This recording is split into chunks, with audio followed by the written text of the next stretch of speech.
সম্মান নষ্ট করতে না চাইলে এই 4টি জায়গায় চুপ থাকুন।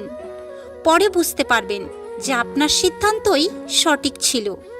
নাম্বার 1, যখন কেউ আপনার অনুভূতি বোঝে না, আপনার কষ্ট ও মন খারাপের কারণ বোঝার চেষ্টা করে না, তখন তার উপরে ক্ষিপ্ত না হয়ে সেখান থেকে চলে আসুন। নাম্বার 2, যখন কোনো মূর্খ বিনা কারণে না বুঝে তর্ক করে, তখন কথা না বাড়িয়ে চুপ করে থাকুন, কারণ মূর্খদের সাথে তর্ক করে কখনোই জেতা যায় না। নাম্বার 3, নিজের পারিবারিক ঝগড়ার কথা কখনোই কাউকে বলতে যাবেন না, কারণ অনেকে সেগুলিকে নিয়ে হাসি তামাশা করে আপনাকে খোঁটা দিতে পারে।